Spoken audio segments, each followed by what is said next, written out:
Hi అండి, నమస్తే. అందరూ ఎలా ఉన్నారు? బాగున్నారా ఫ్రెండ్స్? నేనైతే ఈరోజు చామదుంపలు కోడిగుడ్డు పులుసు అయితే చేస్తున్నానండి. చూడండి, అరకిలో చామదుంపలు ఉడకబెట్టుకొని ఇలా పొట్టు తీసుకొని మీడియం సైజుగా కట్ చేసుకున్నానండి. ఎందుకంటే ఇవి చామదుంపలు నేను తీసుకున్న వల్ల పెద్ద పెద్దవే తీసుకున్నాను, అందుకే మీడియం సైజుగా కట్ చేసుకున్నాను. అలాగే 3 గుడ్లు తీసుకున్నానండి, ఉడకబెట్టి క్లీన్ చేసేసానండి. అలాగే పెద్ద సైజు ఉల్లిపాయలు 2 తీసుకున్నానండి, కొద్దిగా కరివేపాకు, కొద్దిగా కొత్తిమీర, అలాగే 3 పచ్చిమిరపకాయలండి. ఇందులోకి నిమ్మకాయ సైజు అంతా చింతపండు అయితే నానబెట్టేసుకున్నానండి. చూడండి, ఇప్పుడు ఇది ఎలా చేయాలో మీకు చూపిస్తాను. చూడండి, పొయ్యి మీద గిన్నె పెట్టుకొని ఇందులోకి 4 స్పూన్ల ఆయిల్ పోస్తున్నాను నేను. ఈ ఆయిల్లో కోడిగుడ్లు ఫ్రై చేసుకుందామండి. అయితే కాగుతుంది కదా, ఇందులోనే కొద్దిగా పసుపు వేసుకుందాం.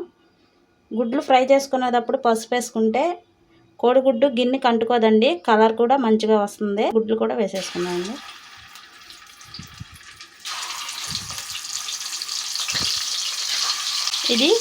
ఇవి కొద్దిగా కలర్ వచ్చేంత వరకు ఫ్రై చేసుకుందామండి. చూడండి, గుడ్లు అయితే ఫ్రై అయిపోయినాయి కదా, ఇవి ఒక ప్లేట్లోకి తీసేసుకుందామండి. ఇప్పుడు ఈ నూనెలో కట్ చేసిన ఉల్లిపాయలు, కరివేపాకు, పచ్చిమిరపకాయలు వేసేసుకుందామండి. చూడండి, వేసేసుకున్నాం కదా, ఇవి కలర్ మారేంత వరకు ఫ్రై చేసుకుందామండి. అయితే కొంతసేపు ఫ్రై అవ్వాలి కదండి, మూత పెట్టేసుకుందాం. ఇవి అయిన తర్వాత చూపిస్తానండి. చూద్దామండి ఒకసారి మగ్గినాయేమో.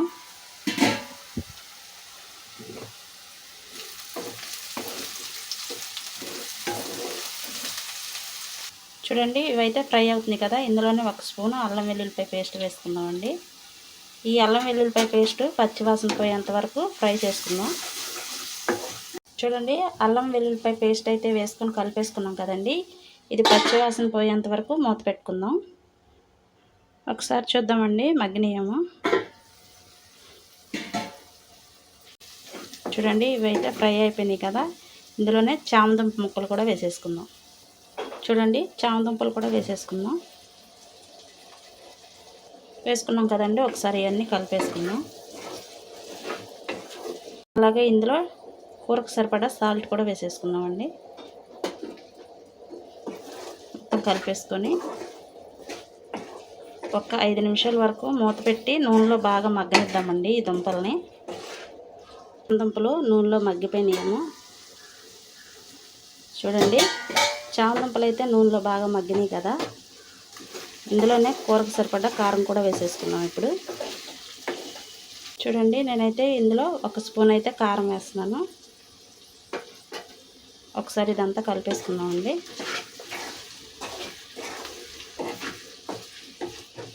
చూడండి, కారం వేసుకొని కలుపుకున్నాం కదా,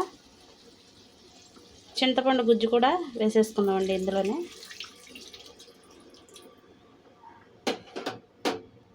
అలాగే ఇందులో కూరకు సరిపడ్డ వాటర్ కూడా పోసేసుకుందాం. ఇవన్నీ అయితే ఒకసారి కలిపేసుకుందామండి.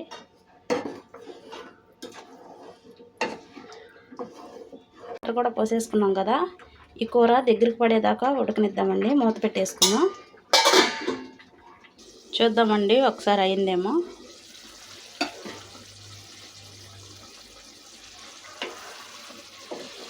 చూడండి, మనం పోసిన వాటర్ అంతా దగ్గర పడిపోయింది కదా.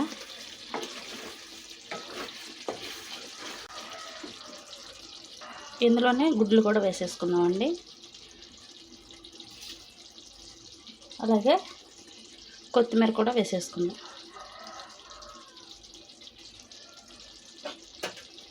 చూడండి, 1/2 టీ స్పూను గరం మసాలా వేసుకుందాం. ఇవి మొత్తం ఒకసారి కలిపేసుకుందామండి.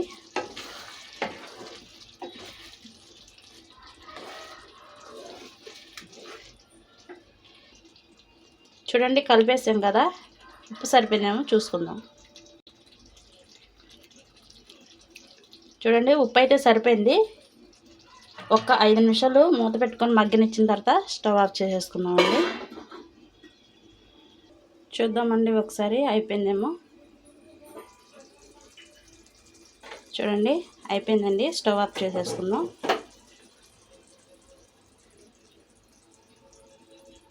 అంతేనండి, ఎంతో టేస్టీగా ఉండే చామదుంపలు కోడిగుడ్డు పులుసు రెడీ అయిపోయింది. ఇది రైస్లోకి కానీ చపాతీలోకి కానీ చాలా బాగుంటుందండి. ఇలా ఒకసారి ట్రై చేయండి. వీడియో మీకు నచ్చితే లైక్ చేయండి, షేర్ చేయండి, కామెంట్ చేయండి ఫ్రెండ్స్. కొత్తవారు ఎవరైనా మన ఛానల్లోకి వస్తే ప్లీజ్ సబ్స్క్రైబ్ చేసుకోండి. పక్కనే బెల్ సింబల్ ఉంటుంది, క్లిక్ చేయండి. నేను ఎప్పుడు వీడియోస్ పెట్టినా మీకు నోటిఫికేషన్ వస్తుందండి.